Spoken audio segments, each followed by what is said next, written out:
All right, it's going live in 3, 2, 1. Well, this is Olivia On Air, episode number 24. We have Olivia on this evening. How are you doing, Olivia? I'm doing well. How are you? I've got a little bit of I don't know, maybe a little bit of a sore throat kicking in. So I just started within the past hour or so. So you have to excuse me if I have to periodically cough or turn my mic off. I'm not sure what's going on. So I don't really feel sick. It just, my throat started to hurt a little bit. And when we went live, you could hear me coughing a little bit. And I'm trying to, I hope it doesn't get too much worse here, but I don't feel bad. I just don't know why my voice is doing this all of a sudden. But other than that, I think I'm okay. Yeah, maybe it's sinuses. I hate when that happens. Possibly. This one feels a little different. It's like almost like a pain started to form in the back of my throat. And I do know when I get like allergies once in a while, like it'll drain down my sinus, like you're saying, down my sinuses, and I'll just start coughing instead of sneezing. So, Right. all right. Well, how are things with you?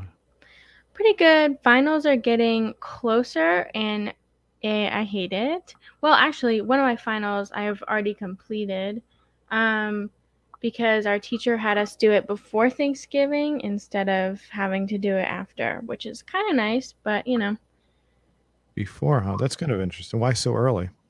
She said that it was so when final stress was kicking in, we wouldn't have as much from her class because it would already be done, which, makes sense. So, what do you do for the last couple of weeks then? Well, for her class, I think after our next class session, we'll be done with the class. So, So okay. So you don't have anything. Oh, it's just nothing then. So it gives you more free time, I guess. Maybe. So yeah, kind of. I mean, it kind of balances out because one of my other classes is like really very tedious. I have like this well, we've had this massive group project that we've been doing through the whole semester. And so for that, we're going to have to send in a video project for next class. And then next week, we have like we were working with like a community partner, like volunteering with a community partner. So we'll have to do some email stuff with them as like part of an assignment. And then we have an essay, I think individually. And then we have a final presentation. And so that class is there's a lot of stuff going on that I don't enjoy, but it what can is. you do? Sorry, I had to belch it a little bit. Sorry. Is this like a mandatory class? Yes, it is a requirement. The most tedious requirement I've ever had in my life, Ah, actually. yeah. So the when you take the courses, do you? I mean, I assume that well, are there any required classes that are fun? Is the way I should ask it. I've always thought that like writing requirement classes are fun, but that's just because I like writing. I feel like they don't ever require any like truly fun classes like art or anything like that. I mean, writing is art, but Hmm. The As far as the classes you're taking that are, I guess, the ones you enjoy, how are they going? I guess not to imply that you don't enjoy the other ones, I should say. I don't enjoy the other ones, but the one that I really like is the arts and contemplation one, where it's really just been. It's about. I mean, it's kind of about using art to contemplate your feelings and your thoughts and all that stuff. And I think it's really fun. It's like a nice. I think it's a high elective, so it's a good thing to get out of the way. And it was nice. And that's the one where she had us do the final project before Thanksgiving. So So the final project was, oh, you said it was an exam. Is that a project or an exam that you? kind of both. It's not. I mean, it's not really an exam. It's like it was a video project, and we had to present it. So it was fully a project, but she kind of graded it as an exam. Uh, So we don't have an exam, which is really nice. And we had to create a piece of art and then destroy it hmm. to symbolize something that we were trying to release, which was really fun because I got to set something on fire. So that's always a good time for me. I can. When you said that, it just reminded me of the old Beavis and Butthead cartoon was it Beavis would go fire, fire, fire. Yeah, that's kind of what my brain did when I watched the piece of art burn. So So you did this since the fire was in school, so like everybody burned their projects, or how did they do it? Was it different for you? well, so I'm doing the online school, and so you could destroy it however you wanted. Most people, like that presented today anyway with the video presentation, most people burned theirs. But some people use like lighter fluid, and some people use like a fire pit. Some people just tore like their art apart or like put it in water, but it's kind of boring. So um I No, kind of it was a mine was a smaller painting. It was actually very small. It was like 3 inches by 2 inches or something, because I have this really small watercolor uh, paper, and I just set it up against a glass jar at night, and then I lit it on fire, and then I filmed it in slow motion. And the watercolor paint made the fire green, which was really cool. I really enjoyed seeing that actually. oh, that is kind of cool. So would that be something we could see? Maybe you could show us sometime, or I'd like to see that. I could send you the link, and then we could show it tomorrow. I mean, next time, Okay, next sounds good. class, next. Was anybody? What's that? I'm sorry, I cut you off. Say the last I part again. I kept saying we can show it tomorrow, and then I said next class instead of next podcast. Gotcha. I The am tired. I will say that. oh, okay. Well, we'll try to keep you awake here with our discussion. As no explosives then. Nobody brought any dynamite in or anything to destroy their project. No. I saw what happened with the baby gender reveal like last year. They kind of set entire of California on fire. I'm not gonna be playing with explosives. I know my luck. Well, I gotta say, I when I was teaching, I had students that would come in to do projects, and I had them do like an oral presentation. I had one student who decided he would only show up for less than like maybe a third of the classes at the most, and so he decided he was going to show up for the final and do a final presentation with two other students. And he stood up, and the other two students did all the talking, and he basically just stood there and just didn't really add anything. He just stood there and while they talked, and I gave him an F and failed him for the course because only a third of the courses he didn't do most of the tests or exams. And he came to me afterwards and started to act like, oh hey, wait a minute, what's wrong, why didn't I pass the class? I said, well, you didn't take the classes. And he tried to say, well, how about I just come in for next semester and you just let me sit in on another class.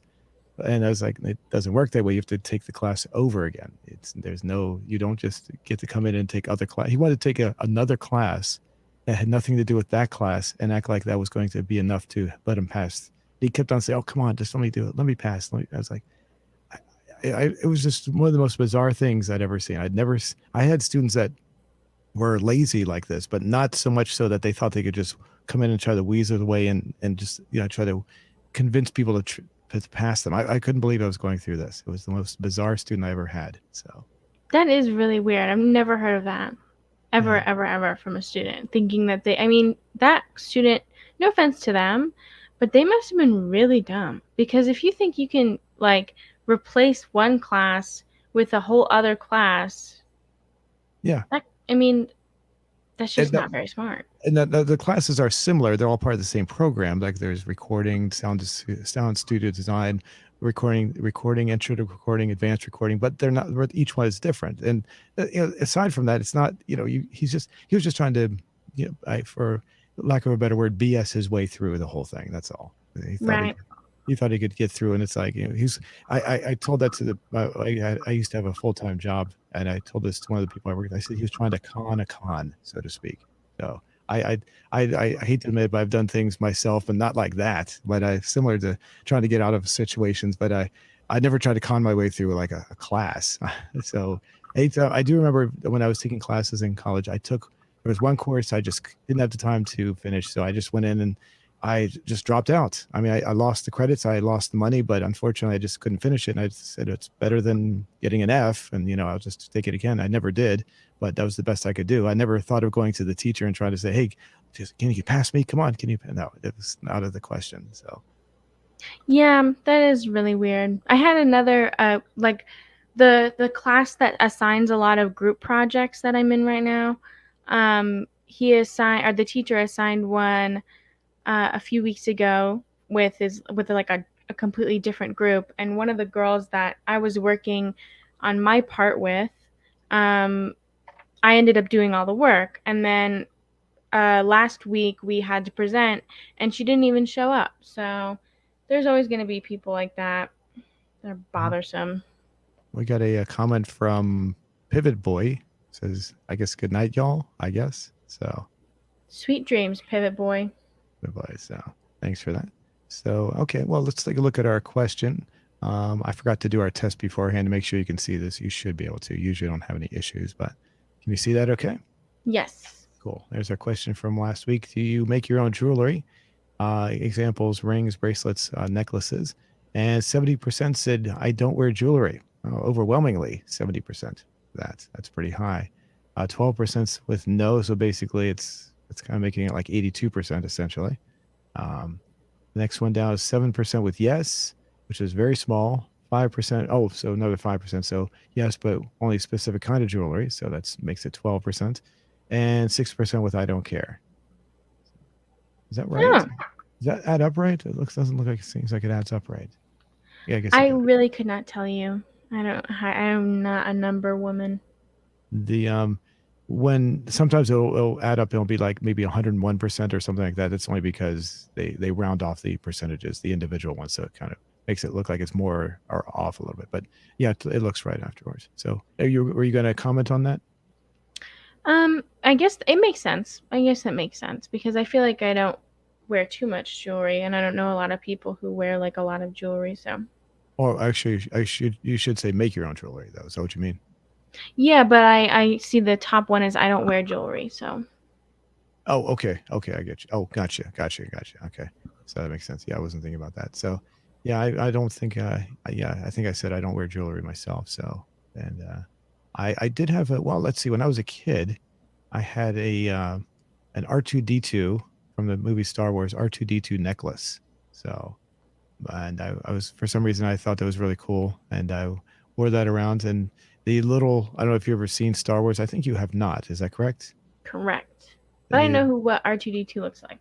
Okay, so he had a little. He has three legs, and the little leg in the middle would pop out somehow. It was made of pewter. It was actually kind of neat looking. So, That's um, cool. actually, you know what? Give me 1 second here. I think I actually looked it up just for the fun of it a few years ago. I wouldn't be surprised if I can type in pewter R2D2 necklace and it'd probably pop up. I was surprised to see that they were still out there. Let's see. Give me a second here. Oops, it's kind of slow here. Oh yeah, it's still here. Here we go. Look at that. There they are. There it is. Cool. So and They you can probably see. make those on Etsy, that are modeled off like older ones. Hmm. Yeah. Do you sell anything on that site? I've been there a few times. I've never really bought any. I've never bought anything though. Just kind of looked at it. I've tried, but so far, well, I only tried once, but um, not really very successful with that. I feel like it's kind of hard because it's so saturated. Like everyone's trying to sell things on Etsy, but I bought from them a lot. I like that. I like buying from them a lot. It's nice. Hmm. I There's think I bought a few Christmas gifts from them. the well. That's just like eBay, right? But it's like people doing their own thing, right? Is that correct? Kind of. It's like wholesome eBay. Well, it's trying to be um wholesome eBay. It's like it's more for handmade stuff and not for like reselling. I mean, you can resell things on Etsy, but it's more for like finding vintage items or handmade items. So, Hmm. Okay. The Uh, the I'm trying to think if there's anything. It's the stuff on there. It always looks like it's always mostly like clothing and things like that, right? Is that what it usually is, or I found um like engraved mirrors on there. You can find anything on Etsy, honestly. um I was looking for like a magazine holder, and they had a lot of like vintage magazine holder type things, out of like really nice wood and stuff, so they last forever, which is cool. I didn't get one, but Um, they sell kind of everything. They do sell clothes. It's good for if you want handmade clothing, or if you are like, what is that called when they dress up for as characters? Oh, cosplay? Is that what that? Yeah. Yes, it's perfect for cosplay, because especially for like if you want to dress up as someone from the Victorian era or something, because their stuff is like usually authentic. You would have to pay more, but if you really love it, because it's like a serious hobby for a lot of people, if you really love it, then it's perfect for that, because they sell a lot of handmade clothing that's like time period accurate or movie accurate. So it's cool. Oh.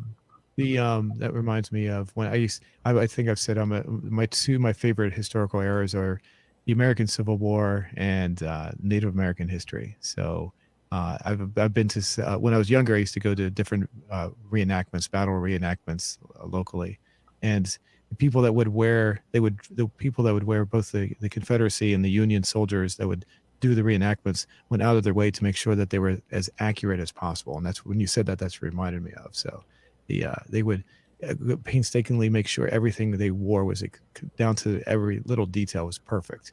And have you ever seen anything like Civil War stuff on there? I don't think so, but I know that a lot of them, I've just seen a lot of like Victorian or Edwardian era stuff, because it looks so cool to me.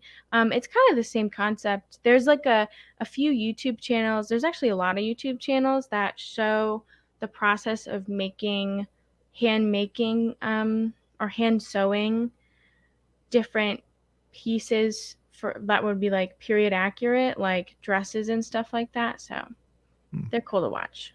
It's a I got lot of one more. work. A lot of work. Yeah, the I got one more piece of jewelry. I didn't mean to cut you off there, but I got one more piece of jewelry that I wore when I was a kid. Here it is. My Joe Cool pin. So this one at the top here, it looked just like that. So I don't have these anymore, by the way. That's how tiny it was too. You can see how small it is in that guy's hand. So That's cool. My mom loves Charlie Brown. the one thing I will say, when I was like 6 or 7 years old when I got this, they also had Joe Cool earrings, and they were for pierced ears. Now, when I was a kid, boys never wore pierced ears. It was only a thing that girls wore. So I was like disappointed because I wanted to get them. I was trying to convince my mother to get them so she could wear them, and that never happened. So I never got possession of the Joe Cool pierced earrings. But they looked just like this, only very tiny. So. That's cool. Let's see. So, let's go through our responses here. Kiss Best Fan says, "Yep, I made the Ring of Force, which gave me +6 strength and immunity to poison attacks." Not sure what that means. Is that a That's game? cool. It might be some like a reference to like a TV show. The Ring of Force sounds like something that would be like in a movie or something. Mm-hmm. Let's see. I make bracelets while playing OG games. That's cool. Like OG, he means. I assume you know what that means. Like old school games, basically. That's what he's meaning. It's old school. OG is like old gangsta. So when people say OG, they mean like old school, like older games. So Right. I thought it was a gaming. See, I thought it was a gaming thing, but I guess not. Okay. I personally don't own any jewelry, but my mom have has I guess would have some jewelry, necklace and rings. Not bragging. Okay. I'm not sure why you think you'd be bragging on that one, but okay. So I have a 7 something by bullets I got from my best friend. I wear it for years. I guess that means an actual bullet like you have in a gun. I, Maybe. it's funny. I get eye stares about it. Oh, okay. Let's see. A ring. I make my own. Oh, Huh? that's what we read last week. It's Pancord, I think. Oh, okay. Paracord. There we go. Paracord bracelets. Yeah, I don't make. Okay, let's see. I think we read the rest of these then, most likely. So we don't have to read the rest of them. So, alrighty. Well, thank you for the comments. I'm curious as to see what the bullet looks like, because I know since you get all these stares, I'm just curious as to what that would look like too. So, And let's see, I got your. I'll go ahead and bring up the question if you want to go ahead and ask our next question while I bring it up here. Okay. So, in the spirit of group projects being frustrating, I wanted to ask if any of you guys have been or had a lot of group projects when you were in school, um, and whether or not you liked doing them. Because I don't think I've ever met a single person that liked group projects. And it would be definitely a surprise if someone said that they liked group projects. To me, it would be a surprise. That's interesting. No, why don't you like the group projects? I always end up doing all the work. The smart kids always do all the work, and the slackers always end up mooching off. And even if like the teacher assigns smart kids with smart kids, someone usually ends up doing more work than the other person. It's just not fun. So is this? I assume this includes all schools, like all public school, college, everything. So far, yeah. I've only been to public school and college, and those both of them, it's just, especially in college, I don't understand why group projects are necessary. Hmm. No one wants to be doing them, you know? I don't think anyone like really wants to present, and if someone really loves presenting, they can join like theater or something. Well, I guess when I was teaching, the group projects I assigned, everyone seemed to like them. I didn't remember anyone really hating them. It was mostly people because it was primarily recording. So we had a recording studio and people would get together and do recordings and things like that. So, or it might be a presentation on uh, uh, maybe sound studio design, how to build a studio or something. People a group to get together to do that, or maybe doing maybe to a lesser extent, maybe music copyright law. That was another course that was taught in my when I was teaching. So I don't remember anyone disliking them though. I think they always work. They always seem to like working together. I think it's because the classes I taught were all classes that people wanted to. They were. It was all basically electives, so to speak. So they wanted to be there versus required courses. So I think that they enjoyed that because they got to come in and actually use the equipment and record them. If they had a band, they would record their band or themselves singing or music or mixing their music together. So that would be why that my students would like that kind of stuff. So, Definitely, yeah. Because if it's like, especially if it's a video project and you're in a video class, everyone definitely wants to do that because they're there as an elective. And then if it's something like an English class, usually it's a few people who really love English would be doing all the work, and then everyone else wouldn't be. And it was unfair because like classes like math classes never had group projects because it's not really applicable. Um, and that was a class where I would have been one of the like students that slacked off in the group project, and I never got to, which is not fair. so let me ask: is this something that's like basically you were the one that was doing most of the work? I assume on most of these. That's what you're. Yes, my whole life. And I didn't think in college it would be such a big problem, but so far for my group project with the volunteer organization, I've been the one that contacts the volunteer organization. I've been the one that creates the presentations for class. I just like do and it's like you can pretty quickly pick out who's who in the group project in like classes that are required. And what I mean by that is like who is going to be the one that is going to finish the work before the due date if everyone else completely slacks off and ignores the project, you know? Mhm.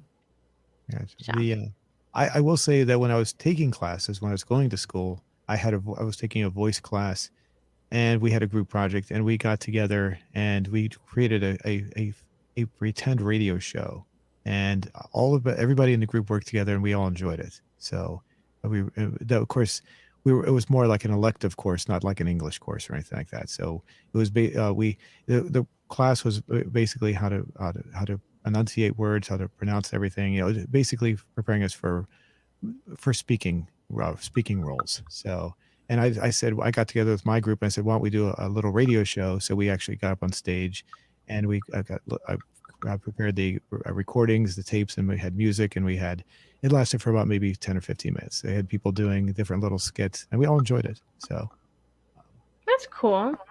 and Yeah. I do remember, though, I was very nervous doing that, but it worked pretty well. But like I said, that's going back to being more like an elective than anything else. So, Yeah. The last group project that I had, the one where the girl bailed, we had, I think, 6 people in our group, and we had to do a 27-minute presentation. that sounds. So, that's on the more annoying side. And especially for a required course, it's like to not even show up to present for a 27-minute presentation. What did you have to present? I'm just curious. For 27 minutes, that's a pretty long one. We had to present the concept of transitional leadership. Wow, that sounds And kind it of. is complicated. I don't really fully understand it still, but we presented it and we got a 100%. I don't think she did, the girl who didn't show up, but But yeah, the teacher was it was one of those assignments where the students become the teachers and we try to teach the rest of the class the concept. So I'm going to say, it sounds kind of. I'm not trying to be rude. It sounds kind of boring, almost. Was oh it? yeah. Okay. Yeah, that was really, really boring. Was anyone falling asleep during the presentation? I was. Oh my gosh. It's so boring. I mean, we had to take notes. So I wasn't like fully asleep, but You had to it take was notes. really. I'm sorry. You had to take notes on your own project. Is that what you mean, or We had to take notes on when other groups presented okay? because I think there were 4 other groups. So I got you. Well, at least you passed there. I guess a good thing. So, yeah, that's true. all right. Why don't we go ahead and post this? Anything else you'd like to add? I think I got everything in there. Okay. Yeah, we got it. Okay. Cool. There we go. So we can come back to that. All right. So the movie that we watched for this week is Who Framed Roger Rabbit, and this was based on the idea from the movie from last week, which was Knives Out. There was a scene at the end of the movie where what's her name? Marta? No, the older woman. She's a Jamie woman. Lee Curtis? Jamie Lee Curtis. Yes, she lit up. She took a note and she lit it up with a lighter, and the message came through on the light at the very end of the movie. It was like when she took a lighter, there was a note, a piece of paper, and there was a message written on it. When she took the lighter to it, the text on it came up and appeared. Do you remember Right. that? Okay. From the heat of the lighter, yeah. Yeah. So, and I made a comment that there was something like that in the movie Roger Rabbit, and then we decided, well, let's go ahead and watch Roger Rabbit now. So, Right. and so now you've seen the movie. Now I think you know which scene I'm talking about in Roger Rabbit, correct? Yeah, it's near the end, right? Yeah. Okay, yeah. So the movie Roger Rabbit, Who Framed Roger Rabbit, is based on a novel. I don't remember who wrote it, but the person who wrote it, the book is, aside from a handful of characters, is pretty much completely different than the movie. It's radically different. Roger Rabbit's in it, but he dies at the very beginning. Oh, jeez. And basically the whole movie, I'm sorry, the whole book is about who killed him, essentially. And there's a character in the book. It's not really cartoon characters; it's more comic book characters. So I've never read it. I've watched people give their reviews of it. And Roger Rabbit, all the comic book characters in the story have like I forget what they refer to it. They can generate through their mind another version of themselves that can only last for a couple of days. So in the story, the comic book characters, unlike in the movie, they can experience pain and be hurt very easily. So they create these copies of themselves, so that those characters can go through the torture that they don't have to go through. So after Roger Rabbit gets killed in the book, his copy, who is still alive, that has all his memories, is there, and he hires What's the detective in this movie? I forget his name. Oh, I don't remember. I got to bring this up here. Sorry. Let's see. I've had it. Da, da, da, da. Okay, here we go. Eddie Valiant. Eddie Valiant. So he hires Eddie Valiant, and Eddie Valiant and them have and the copy of Roger Rabbit have to go through and solve who actually murdered him. I don't remember what happens in the book though. So aside from that, they completely rearranged it and made it so that instead of Roger Rabbit dying, which would be a little too gruesome, they decided to make him live and have it be more of a whodunit situation with who was it got killed in this? Marvin Acme got killed. So instead of being Roger Rabbit, it got killed as Marvin Acme. Now, as I said, when I started, most of the characters that are in the movie are not in the book. So Marvin Acme and all these other characters were not there. Judge Doom was not there. His wife in the book, Roger Rabbit's wife, was there, but she was actually plotting against Roger Rabbit the whole time. So she was actually a bad person. So this one was when this movie came out, I saw it in the theater, and I remember it being received very well. The whole concept of having the cartoons intermix is not new, but the way they did it, they tried to give it like they were really on screen. They had tried to give them a 3-dimensional presence, but at the same time, we're still retaining a 2-dimensional look. If that's I think that's the best way I could describe it. They have shadows. They have kind of some sort of depth to them, but not really. It's because they saw to be a 2-dimensional figure. So they tried to retain both at the same time. And I thought they did a pretty decent job on that. So as the movie progresses, we learn that Judge Doom was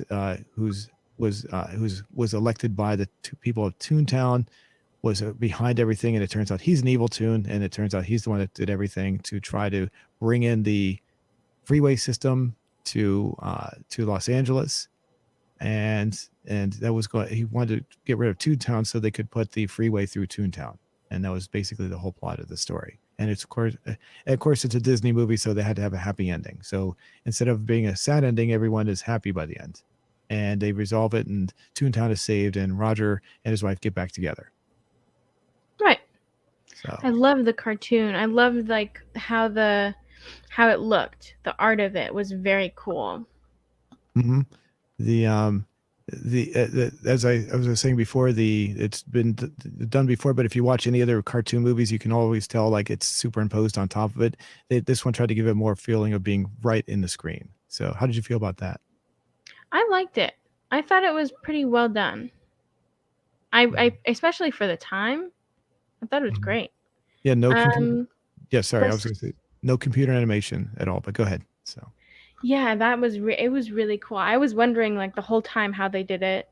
I kind of don't want to know because then it might ruin the magic. But you know, I thought it was really cool. It was annoying in the beginning. I thought it was. I'm not gonna lie. In the very beginning scene, I was a bit worried because I was like, did I click on the wrong movie or? Because the one where oh geez, I was like, oh god, I turned it down and it was because it was like really loud, and I was like, oh god, is this gonna be this kind of movie? I didn't think it would be, but then it turned into that great, like they're filming the movie and the baby is like an old man. I thought that was so funny. Yeah, the interesting thing about this opening cartoon is that when this movie came out, it became so popular that they actually created 3 more additional short cartoons just like this one, and they were run at the beginning of other movies. I don't know if they were used primarily. I don't remember if they were used primarily to attract the audience to those movies, because other movies were at the time were doing pretty well. One of them was Honey, I Shrunk the Kids.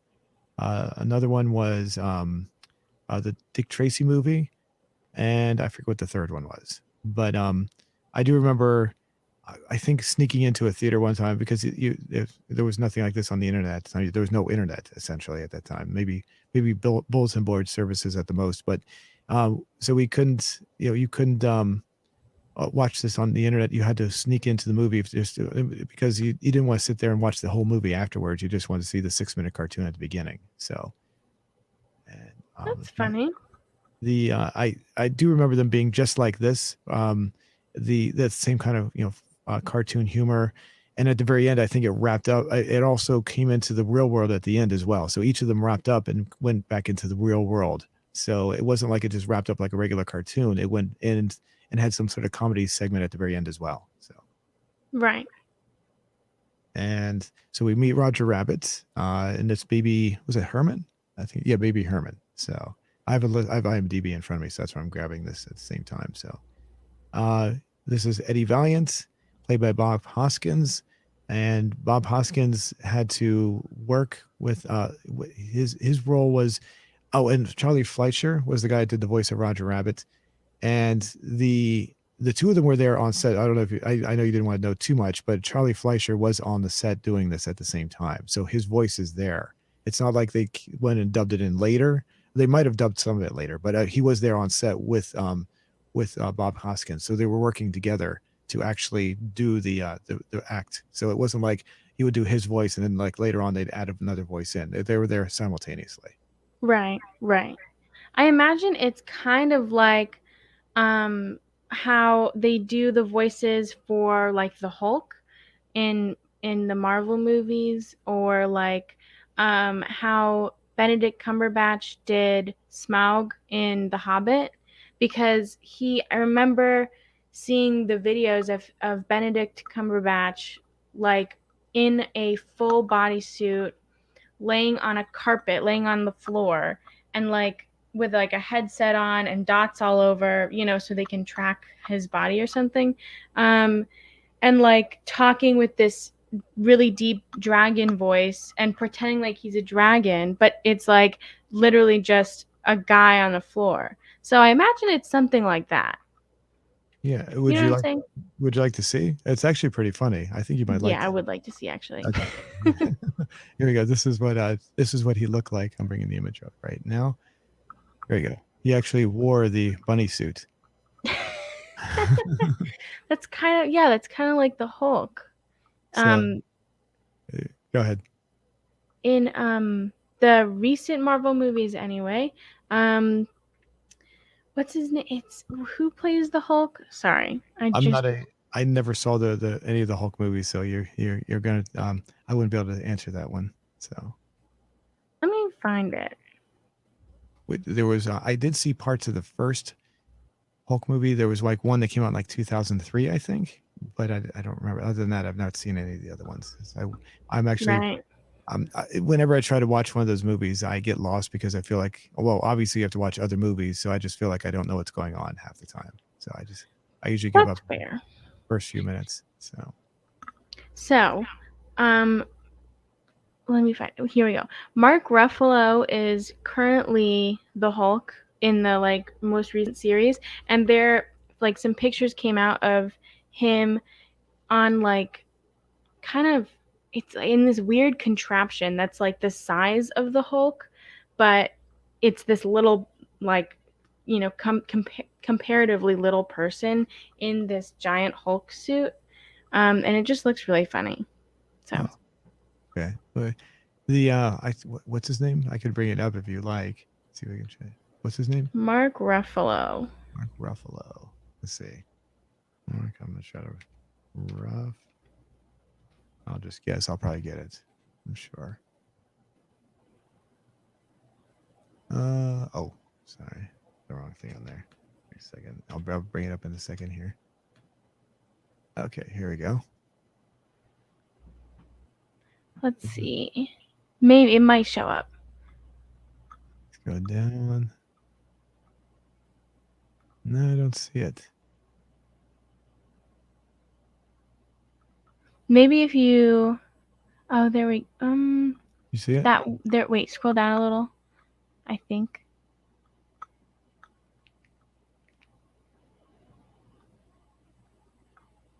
Huh. That's annoying. Maybe up a little bit more. I think I saw something. All right, tell me if I'm going too fast. Oh, there we go. To the right. Here? Oh, there, here. there it is. Oh, okay. Oh, okay. See, that's just really That's pretty that's goofy. great. That's so funny. Yeah, that's interesting. And he's got the big body and the puny legs and arms coming out. And that's the actor? That's him actually doing that? Yeah. Did you see these movies? Did you see all these or? Yeah, I saw all the most recent ones. I think it starts with Iron Man, and then it goes on. But yeah, I in the beginning of quarantine, I was in college, and me and my best friend were stuck because of the quarantine, and so we just sat and watched all of them over the course of like a week and a half. Oh, okay. Okay. So how would you in order to watch them, did you is it one of those where you do have to actually watch several movies just to figure out what's going on? Because that's the way it comes across. Yeah, well, I started like when I really started watching the movies was with the Avengers. Like when the Avengers came out, I got into it when I think I was pretty much a preteen at that point. I got into the Avengers and Iron Man, and I watched them as they came out. So it kind of gives me a leg up with on that side of things. But if you were gonna watch them, I mean there are a lot of websites that have the order to watch them in, like chronologically, and also in terms of like when they came out. And either way works, but definitely watching them in order the timeline kind of it makes them make the most sense for sure. Oh, really? So you're saying they should watch it in a different order from when they were released? Is that what you're saying? Um, it's well, they pretty much coincide, but I think there's one movie that was made very recently that you're supposed to watch first. And that's I didn't really like that movie, but it kind of just depends. So, I think it does start with the Iron Man movies, and that's what came out before Avengers. Hmm. Okay. So, Well, I got to say, this is going to show me how old I am. Whenever I hear the Avengers, I'll show you right here. I always think of this. the comics? No, the Avengers TV show from the 1960s. Oh, So it starred Patrick, what's his name? I can't remember his name. So two spies. He was the older, sophisticated spy, and she was the younger one that was very talented and very new. They worked together to solve different crimes and everything. So that's um, cool. I would recommend the show. I haven't watched it in a long time, so I can't remember all the details. But I do remember they worked together and they didn't fight, they didn't argue, but they were always trying to solve crimes. So I forget Patrick. What's his name is slipping my mind right now, and I can't remember her name at all. So, but let's see. That's but every time I hear Avengers, I always think this first.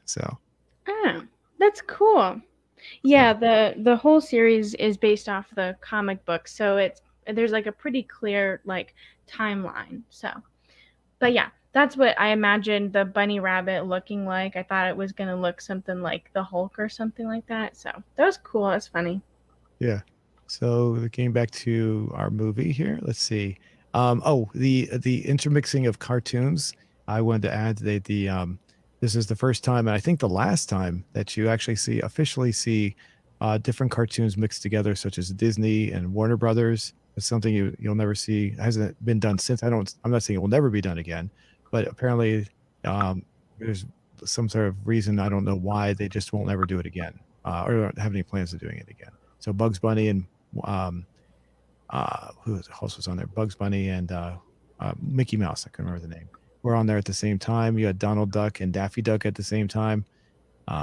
There was a whole list of other cartoons that they tried to get on there, but they weren't able to get them in there.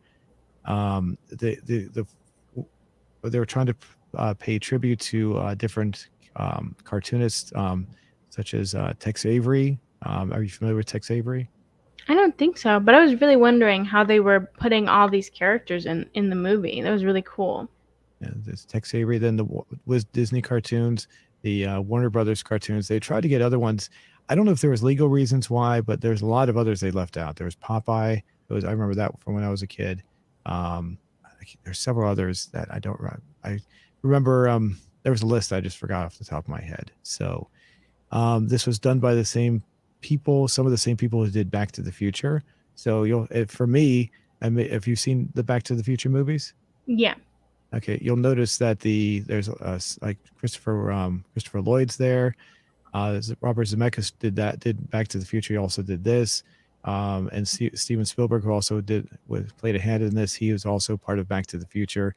The same person, I don't know the name of the person who did the score, did the same score for both the musical score for both movies. It sounds very similar in some ways.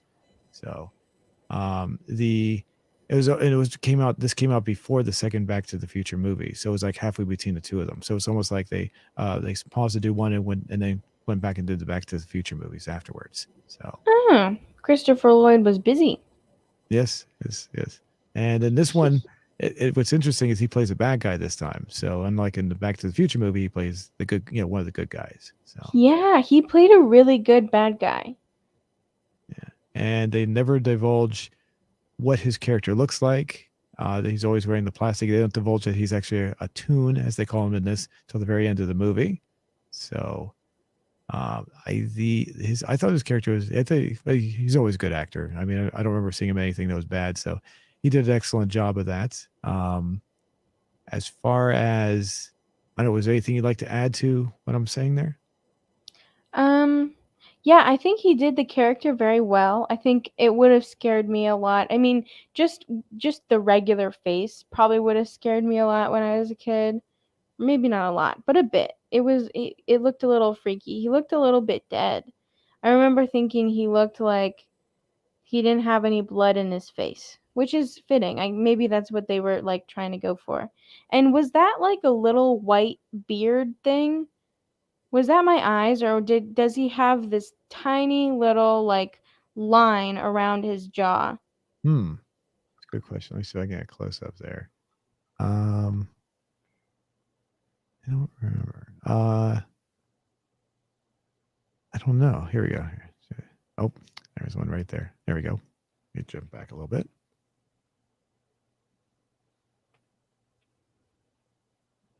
There we go. Let's see if I can. No, I don't think so. Maybe it was just the light. But he just looked very pale and spooky and dead. So I thought it was very well done. And I was not expecting that he was a toon at all. That was totally out of nowhere. Mm-hmm. The scene right here at the very end when they put him up on the crane, I will say there's one scene they're spraying the way they kill toons in this is what they have a concoction called dip. That's all they refer to it as. So they do describe what it's made of, turpentine, I think, and some other whatever else is mixed in there. This scene right here where they're being about to be sprayed with the dip, I'm thinking to myself, if you're spraying a hose like that, there's got to be a lot of overspray, and you can see there's a kind of a mist there. I would think that they would get partially touched by the dip regardless at that point, being that close. So definitely, yeah, I thought about that a few times because there were also moments, or like when he finally got killed, it took him way too long. It took him like a lot longer to dissipate or whatever than the other toons. yeah, they only showed one too. Here it is, right here. This is where he's melting, kind of like they're almost like they're paying a tribute to. I'm not sure if they are, but to the Wizard of Oz. Have you seen the Wizard of Oz from 1939? I think I've seen parts of it, but I know what you're talking about when the witch says that she's melting. Yeah. Yeah. So, but yeah, it was they only showed one other toon being dissolved though, didn't they? That was the. Well, I thought it was his henchman too. Oh, did they? Yeah. Because I thought they just died laughing. There was the that one that fell in and then like it turned a little orange. Oh, okay. I forgot about that. Okay, completely forgot about that. So, all right. It was before he does? Is that right? Yeah. Okay. I think so. All right. Yeah, I don't remember that part at all. I do remember all I remember was the little shoe, the little helpless, defenseless shoe being dipped in. That was sad. And being dissolved. The kind of a dark end to a happy little character. So Yeah. That shoe didn't deserve it. And then was that was Frank Sinatra. Oh yeah, the sword. Yes. Yeah, there he is right here. Yeah. That was funny. Yeah. So, and was as far as the at the very end, they have a little, a lot of the voices. That's what I wanted to talk about as well. The voices that were in this movie. Mel Blanc. Are you familiar with Mel Blanc? I don't think so. Mel Blanc was a well-known voice. He did a lot of the voices from the 30s, 40s, and 50s. He passed away shortly after this movie was made. This one came out in '88, so he died shortly after that. But they were able to bring him back. I'm trying to bring my list up here of who's in the movie. Um, June Foray was in this. By the way, Mel Blanc did a lot of voices. He did like Bugs Bunny. He did a lot of the Warner Brothers. He did voices on the Flintstones during the 19th. That's another cartoon that didn't show up. Um, he's just one of the probably one of the best known cartoon voices of any time. So and it was really interesting to see him come back, and he did a pretty good job of that. The funny part is um one of the trivia things I saw was there's old Yosemite Sam. You know who that is? Yeah. He for some reason the people who made the movie did not like the way Mel Blanc did the voice. So they had another person come in and do the voice instead. And the person did such a spot on impression of Mel Blanc that Mel Blanc thought it was his own voice. So That's funny. Yeah, I remember when I first learned about like the cartoons and stuff when I was a kid. For the longest time, I pronounced Yosemite. oh really? Yeah, and then I also did the same thing with the name Penelope. In a book that there was a name Penelope, and I used to pronounce it Penelope. Penelope. So that some of the E's gave me a little trouble, I guess. It's like the movie Bill and Ted's Excellent Adventure when they go meet Socrates. They say, "Oh, but his name was spelled Socrates." Let's see, the June Foray was another voice. She's well known. The one character that you may or may not know, you ever seen the Bullwinkle cartoons from the 1960s? I've heard of them, but I don't think I've ever seen one. She was the voice of Rocket J. Squirrel in that one. So that was the two main characters were Bullwinkle and Rocky. So she did Rocky's voice. So Mhm. I'm looking through the list here. I can bring it up here so we can look at the same time. So here's Mel Blanc. He did these are all the voices he did in the movie: Daffy Duck, Tweety Bird, Bugs Bunny, Sylvester, Porky Pig.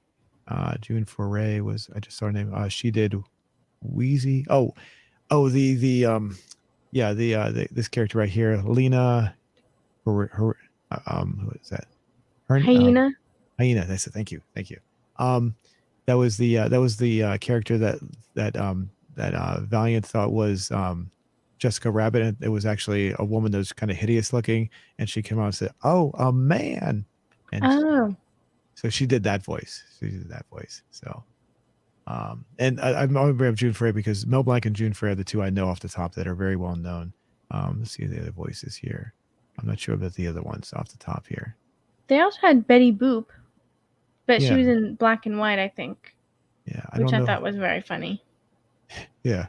And the interesting thing is how, as the story progresses, I did leave out that Eddie Valiant's character in the movie, he hates tunes. And the reason why he hates tunes is because a tune, and as he states in the movie, killed his brother by dropping a safe on his head or something. A piano, I think. A piano, okay. And it's like it's a sad story, but then it's like funny because they say that, at the same time. It's sad but also funny. And it turns out Judge Doom is the one that actually was the one that killed his brother. So yeah, the eyes, that was one thing that really came out of nowhere to me. I thought that was very interesting, and I would never have watched this when I was a kid. Well, that would have been terrifying. I don't know if you'd be expecting it though, would you? So how would you know not to watch it? Well, I would stop watching it, that's for sure. Oh, stop watching. Okay. It's so creepy. And the Acme cart. Do you know what the purpose of Acme was? The name Acme.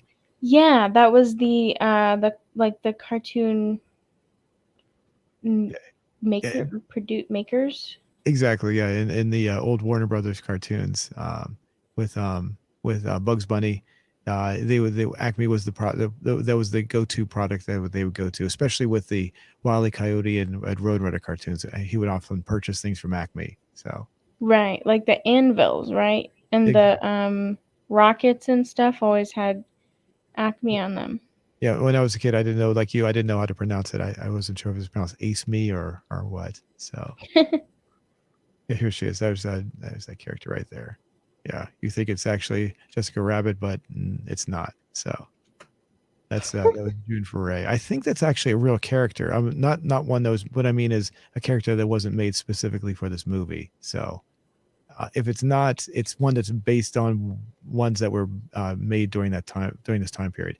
One of the interesting things I found out was that the artist, this movie took place, I think, was it 1947? Was that what it was, or 49? But either way, when they brought these characters in, they tried to be true to the characters and drew them the way they were drawn during the year this movie was supposed to be taking place, not the way they currently look.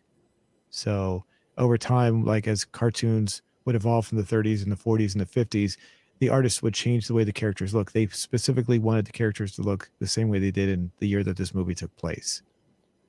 Yeah, that makes sense. They all blended together very well, like the cartoon, the visuals. Mm-hmm.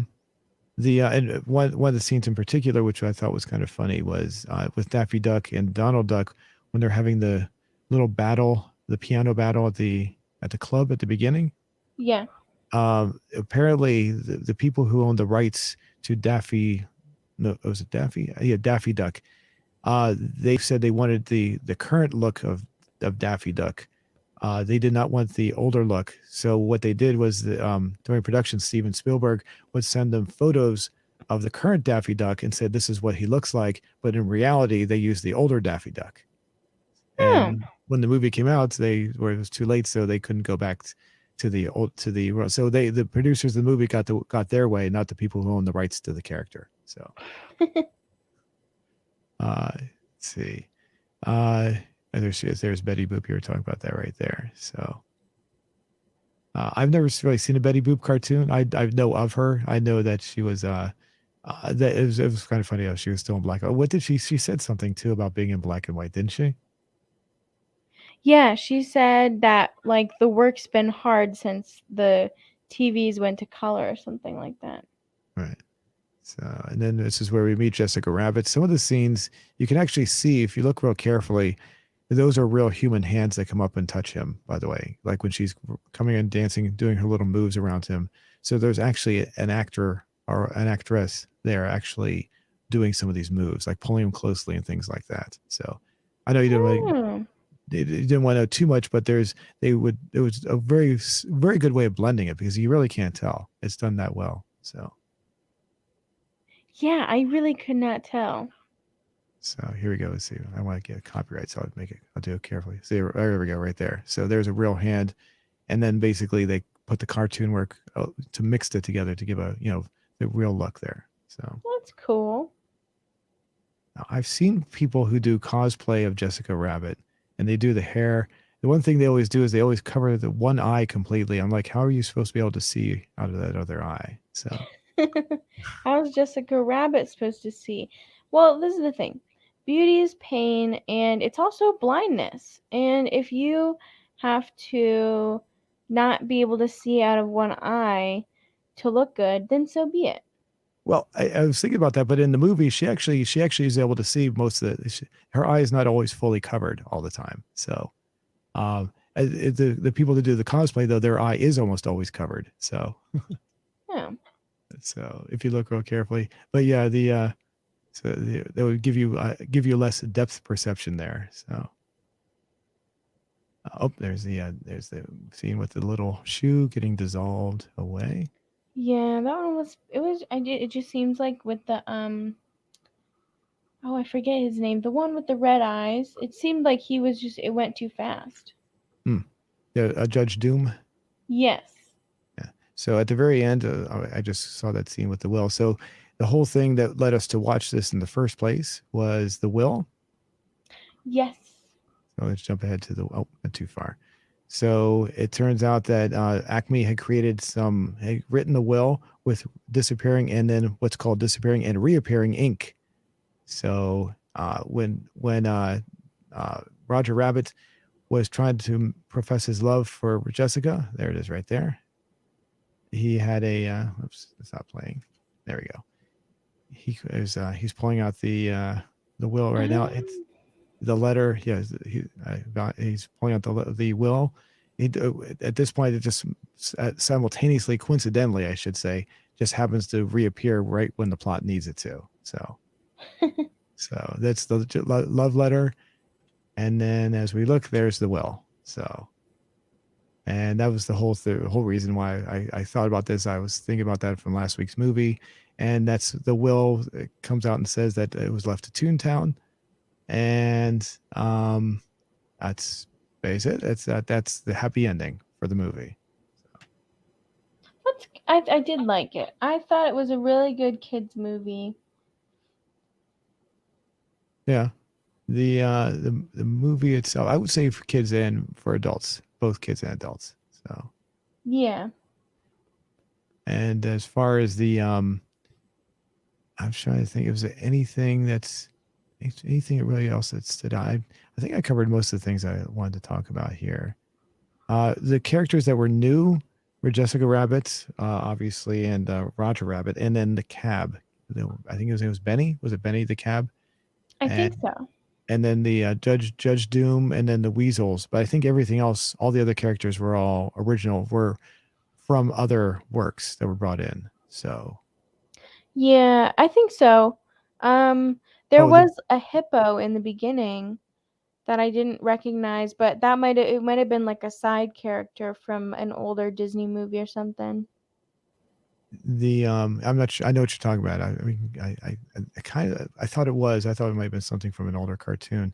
The this scene right here where he has his gun, I thought this was kind of kind of odd. He walks in, he goes in, pulls his gun out, and it's cartoon bullets with this scene right here. So he looks at these little bullets like, "Hey guys, how you doing?" Like they're his buddies, like he hasn't seen them for a while.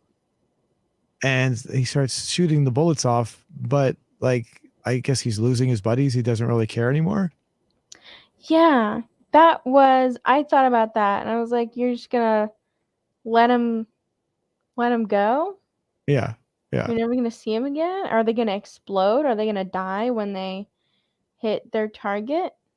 yeah. And I will say this: there's one scene right here with the Native American bullets. I don't think they would do that in a modern movie. No. So he comes out and takes a tomahawk and breaks the bottle. I won't show that one because it's hard to cue in anyway. But then later on, he takes the gun and he has it. He says they're all useless. And he just tosses them aside, tosses his gun, and just throws it away. Yeah, and it's full of that's mean. So I'm thinking to myself, he had this special gun, but I guess not so special after all. So he didn't care about his little buddies. So, Right. all right. Yeah. So, is there anything you'd like to add before we give our final ratings? Um no. I really liked how they blended the cartoon and the real life. I was kind of hesitant at first. I didn't think it would be like that great, but it was. I really enjoy, especially for the time. It was so cool. I love the colors. Mm-hmm. This one scene right here, since we're here, I want to get back to this. Um, this was done by a different animation company, and it's very obvious because if you watch it, you can see it's like kind of choppy. So, and I don't know why. I don't remember the reasoning as to why, but I just thought I'd bring this around. The people who did the rest of the animation did not do the scene. It's very obvious that it doesn't work very well. I think the people who did the actual animation for the movie probably could have done a much better job. I don't know why it was sent out to another company or whatever for whatever reason, but it's very obvious that it's not done that well. So, but the rest of the cartoon work is done mostly well. So, Interesting. I didn't really notice, but you're right. yeah. And it's something I noticed when I always remember that scene because it always stood out. And I was just, while I was doing some looking around before we did our review tonight, I, I think someone was talking about it in another video or maybe I read it somewhere, but basically, yeah, it was just, it was just pointed out that it was not originally that not done by them, and I just don't know why. But anyway, just want to bring that out. There was anything? No, the movies. The other thing about Roger Rabbit in general, from what I read or saw, is that one of the reasons why they haven't really promoted him, supposedly, this was just a guess by somebody. It wasn't. This wasn't anything that was verifiable. Was Roger Rabbit is not being promoted as much because no one has the full rights to him at this point. So like he's partially owned by, I think, by Disney and partially owned by Warner Brothers, I think. So because no one owns him fully outright, they're not able to make any new movies or cartoons with him at this point. But they do have plans to do so. They just haven't done so. And the person guessed that maybe that's the reason why they haven't done so. So That would make sense, and that would be cool. and Like co-parenting. mhm. And Robert Zemeckis apparently made a video, and I think I saw it a few years back, where they were going to actually try to make another a sequel of some sort. And I looked it up on IMDb, and there was a sequel listed, but it didn't really say very much. Um, but they weren't going to use conventional computers; he was going to use basically CGI, which was like, oh, so that kind of takes away from the whole idea of it being a cartoon, because the really nice thing about this movie is you're blending in live action with cartoons that were actually hand drawn, whereas CGI is not hand drawn. So it kind of like takes away from the original concept, because the original concept of this movie was you had actual hand drawn cartoons that were done the same way they were done back in the 40s, combined with live action, which kind of makes more sense. But doing CGI makes it more modern. So you take away that part of it that doesn't make any sense to me. So Yeah, I don't think I would be interested if it was CGI. It would be really cool to see them do this animation style again. But I don't know, maybe there aren't even enough people that know how to do it anymore or something like that. Because I feel like I haven't seen animation that looks this rich in a really long time. I feel like it's kind of like, I don't know. I do think this animation style is better. Like the hand drawn, you can kind of really see the the quality in the hand drawn ones. So how do you feel, since being an artist? How do you like do you ever have you ever done anything similar to this? Oh God, no. I'm not like super ultra talented yet. Um, I have drawn like cartoons and stuff, but that's not. It's really just based off like other ones, and cartoons are kind of simple in like the single frame, like just a static picture of them in a sketchbook is simple because they're like 2D. There's no shading. There's hardly any shading. But stringing them all together is the hard part. So I gotcha. Yeah, I've watched how I'm sure you've probably seen when I was watching some of the making of, and they did it the old-fashioned way, where they would draw several images and just like flip through like you're looking through a book, like flipping through pages, where they would show the images flash in front of their face. You know what I'm talking about? Like, yeah. so it was pretty cool. So um, I think this movie was done very well. And I do remember, I think I said this already, but when this came out, it was immensely popular, and it was very much in the. I was actually surprised when I mentioned it that it's one of these movies that everyone seems to know about, but everyone seems to have forgotten about it at the same time. So it's like, oh yeah, I remember Roger Rabbit. But when it was actually out, everyone knew about it. It was like that. It was incredibly popular. So popularity has incredibly died off over the years. And as far as you knew of Roger Rabbit, but it's never been really popular to you. Is that correct?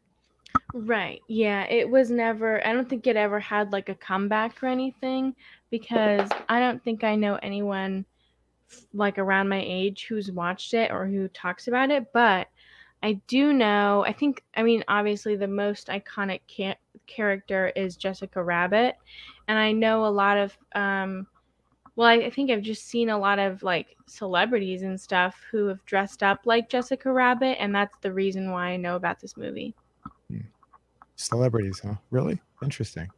They actually dressed like her, or like just like they intentionally trying to be her, or just Oh, trying to, or just for similar. Halloween. Oh, for Like Halloween. dress up like her for Halloween, yeah. And like I think I have like a friend in college who dressed up like her for Halloween, so it's a popular costume to dress up as because she's an iconic character for like the way she looks. Um, but that's the only reason why I know about the movie. Okay. And there we go. Here's some people that are dressing up like Jessica Rabbit there. So uh, that's going. That looks like there's like she's got plastic on her face. I think so. I think those are prosthetic. Yeah. So yeah. Okay, that's a little. Oops, I didn't mean to click on that. So there we go. Yeah. Interesting. So would you say your friends when they dressed up did they do a good job Um, or just having fun or what would you? yeah, it was more of just like a having fun kind of thing.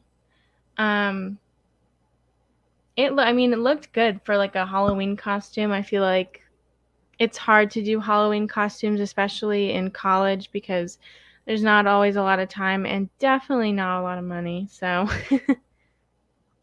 That's interesting. I didn't know that that character was that popular. So yeah, as far as like doing that. Okay, well let's see. Alrighty, well, what would you give the final grade for this movie?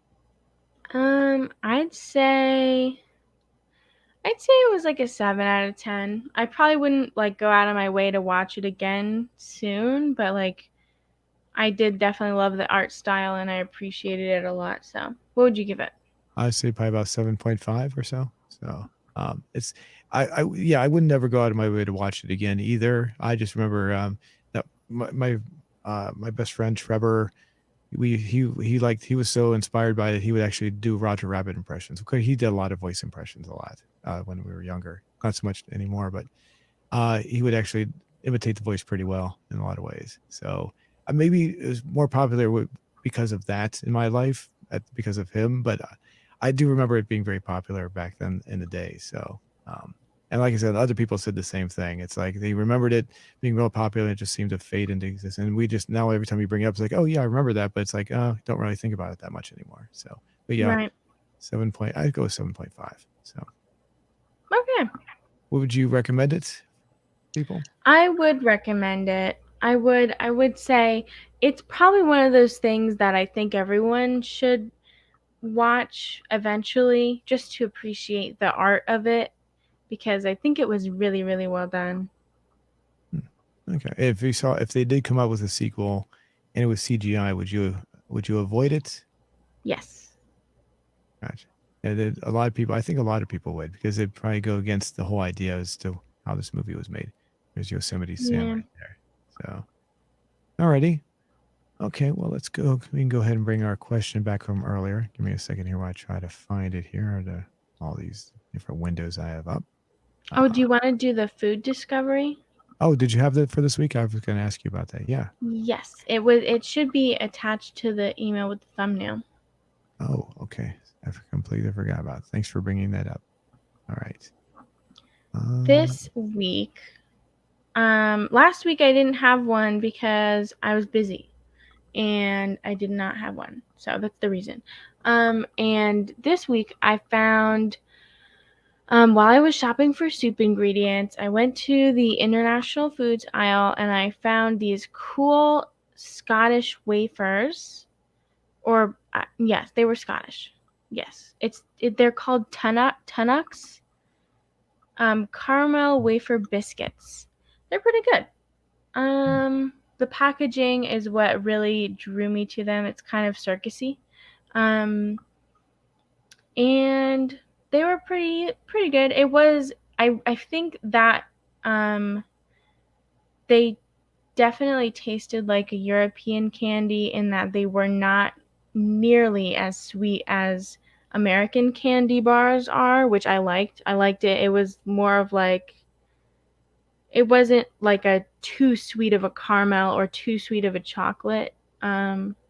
So it was pretty good. When I look at this, I think you ever had a health bar? It looks like a candy bar, and you go to chew it. It's like, oh god, it tastes awful. Um, It is- reminded me of a Kit Kat, like but like bigger, oh really? not Oh, as sweet.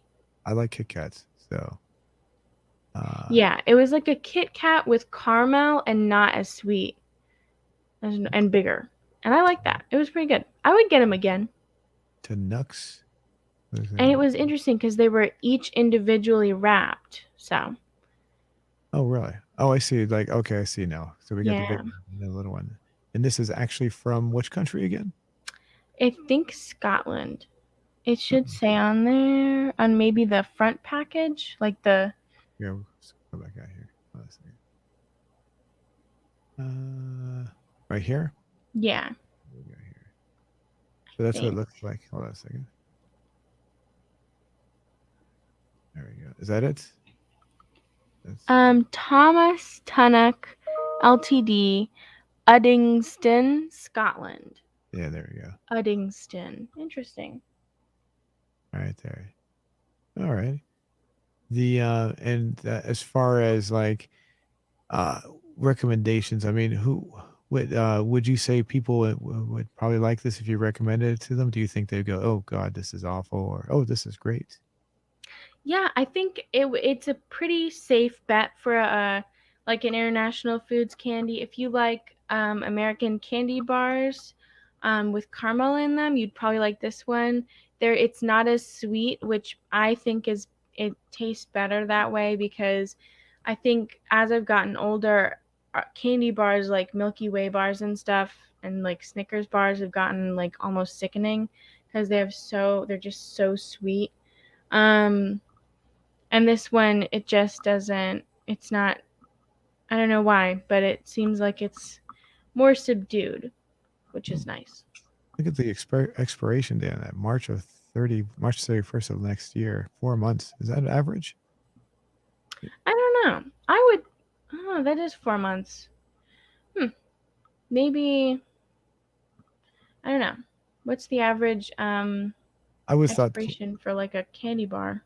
that's a good question. I would thought it would have expired much more sooner. I guess that's about right. So the I would thought it would be like maybe a month or something. So I guess they have to put a lot of preservatives in there to keep it fresh for longer. So they don't because probably it still can sit for a long time on the shelf. So that Yeah. QR code at the top there. That's interesting. Wonder what that's. So the wrapping looks interesting. It has this old, like you said, it looks like you said, a carnival. Is that what you said before? Yeah, it's like circusy, carnival-y, Art Deco almost. I like it. It It's has cool. a yeah, the face on the top there looks like something you'd see from like maybe the 30s or 40s. So, little happy kid, I guess. So, and I like Yeah. the almost like a what's that? Like a It looks griffin? like a lion. The is that a griffin? It looks like a griffin. Oh, yeah, you're right. Yeah. So, uh the as far as if there's anything else on here that stands out. Contains milk, wheat, Mm, gluten, soy, huh? Interesting. Oh, there's the QR code. Um, it says this one says Glasgow. Interesting. So it has two different locations on there. That's it. It didn't say Glasgow, did it? no, it said Uddington. I think that's Interesting. Maybe that's where like the main place is, the main like headquarters. hmm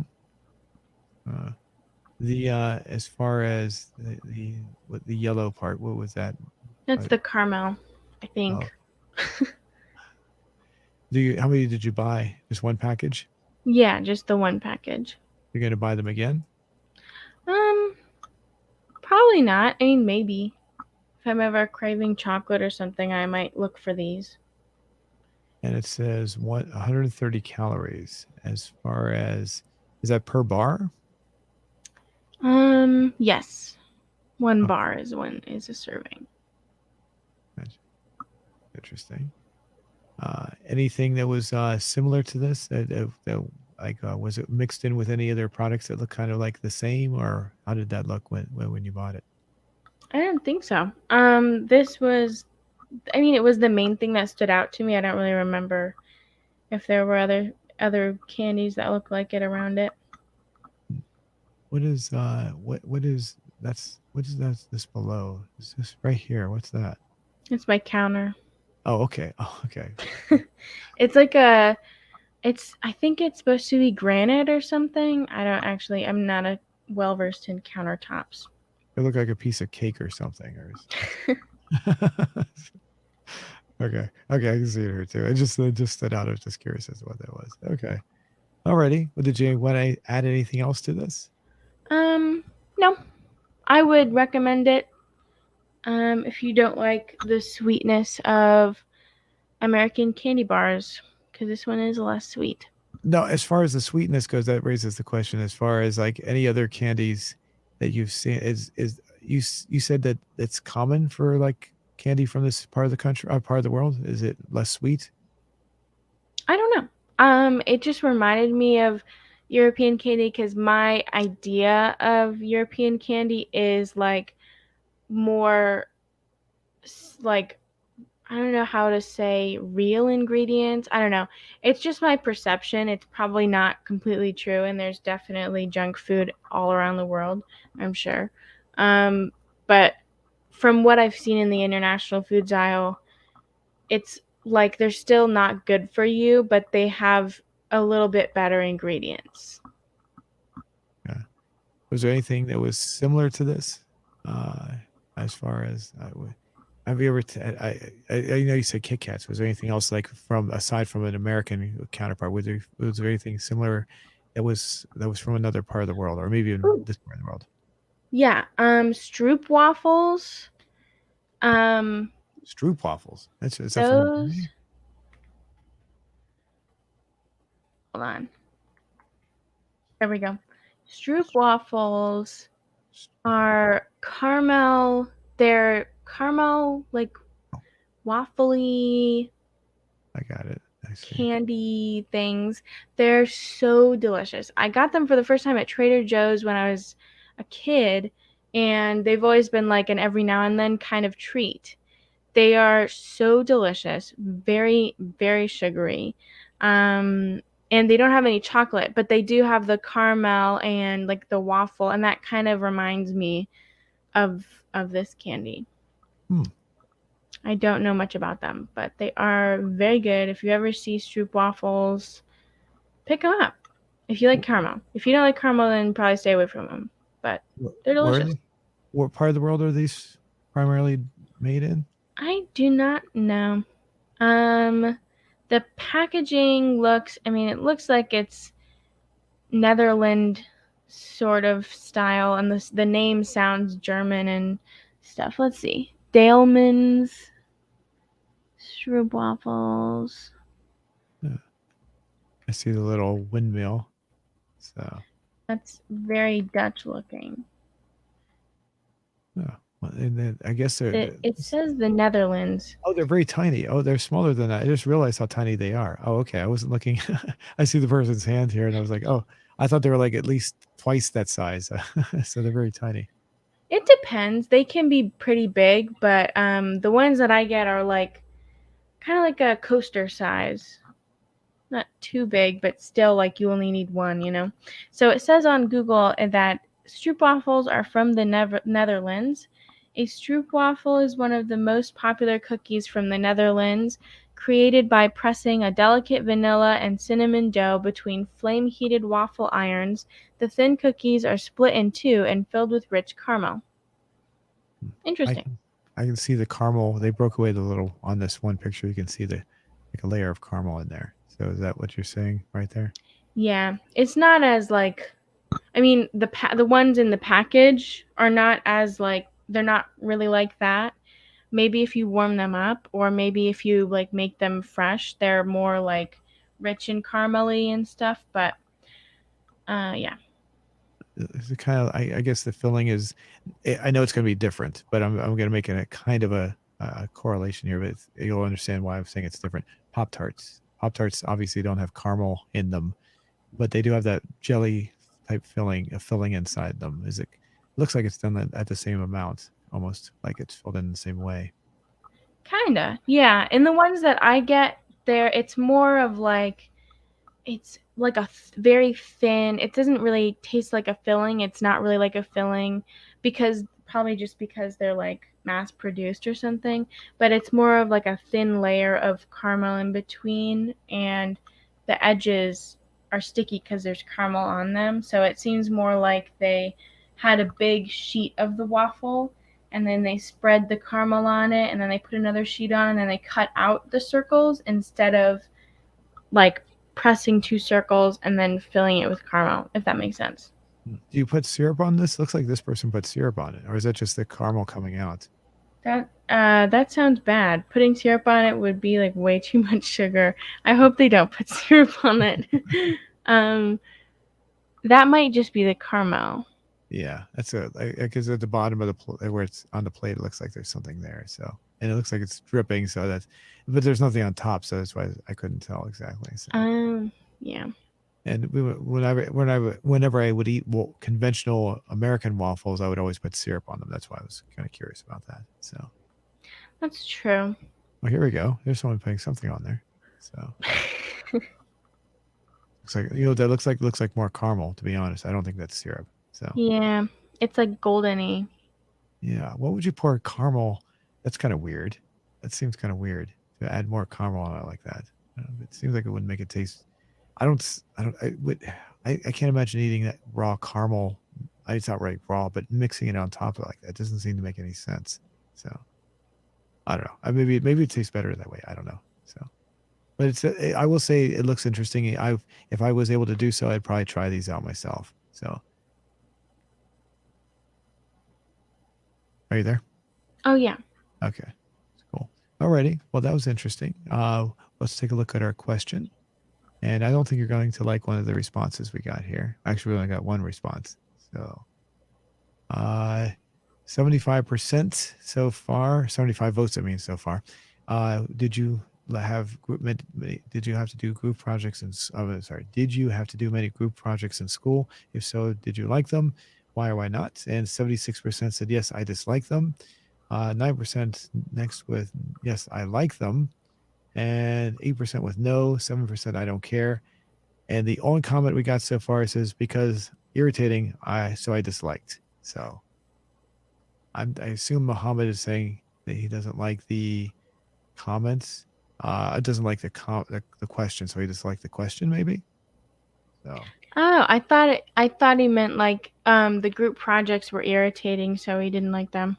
Oh, maybe. Okay, maybe so. Okay, maybe I misunderstood there. And by the way, as far as I know, the thumbs down button on these don't work, in case you're wondering. So these thumbs up are the only ones that work. It's the same with the comments on when you have a comments on a video. The thumbs down button doesn't work on those. So, and they've recently disabled the thumbs down button kind of on videos as well. So if you go to dislike something, it doesn't really count anymore. So interesting. Yeah. And by the way, we got Kang. Kang says, hello, my pretty. I'm sorry. Sorry. I jumped the gun there. Hello, my prenty. Or hello. Prenty. I'm not sure what that means, but okay. Hello. So, alrighty. How do you feel about the responses on this? That makes sense. That makes sense. Interesting. So what would you do to make people, is there anything you could think of to make people like them, or is there any suggestions? Well, there was one time when I had a teacher that would pair like the A grade students with A grade students and B grade with B grade and stuff like that. And the work wasn't separated completely equally, but it was easier to work with someone who was also an A student because you knew that they would, put the effort in. And like then the low grade students wouldn't ride the coattails of the high grade students. So that kind of makes it easier to deal with. But then on the other hand, all the students know, like, it's very clear to see that the teacher paired the smart kids with the smart kids and the less smart kids with the less smart kids. So the thing I noticed when I was teaching is that when I had students who were, like you said, you had the A grade students, and it was very obvious who those were. The ones that didn't care, they were getting the Fs. What would usually happen about mid-semester is the ones that were getting the Fs just simply dropped out altogether. So, and by the end of the class, usually a class would have about 20 students on average at the beginning of the semester. By the end, depending on which one, if it was like intro class, maybe more than half were still there, but if it was one of the advanced classes, less than half would still be there. Sometimes even like down to like maybe 5 or 6 students by the end of the semester. So Interesting. was it like that with when you were in your school, your elective classes, the ones that were like more like not really required, like more like obviously there's the required ones, but when you took did you see students drop out a lot? Well, for online classes, there really isn't a lot of student participation, um, or at least like there is, but you only see people on the screen. So personally, I don't really remember what people look like or their names or anything because it's all just a bunch of screens. And I don't really notice if someone drops out because I don't Okay. remember that. Yeah. How about before though? Before that was before the online classes. I mean, did you have anything? I'm just was it a common thing to see people just drop out, or or was that something that you really didn't experience? It was common to drop a class in the beginning, like just to get another class because it didn't fit. I did that a few times, and my Mm. friends all did that. So, um, and then I think there have been a few times when it's been like a math class though, where one of my friends have dropped out just because they can't do it at the time, you know? Hmm.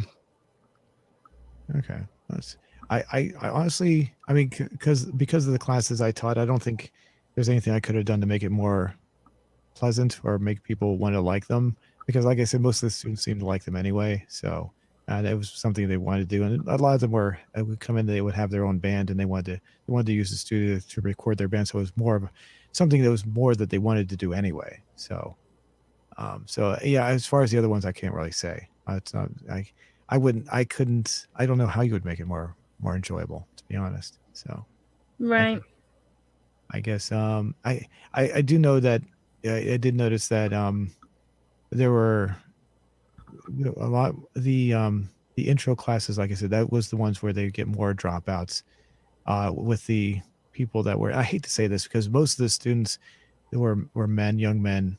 But when the young women would come into my class, unfortunately, a lot of them would drop out early. It was a shame. I didn't want to see them leave, but it didn't hold their interest.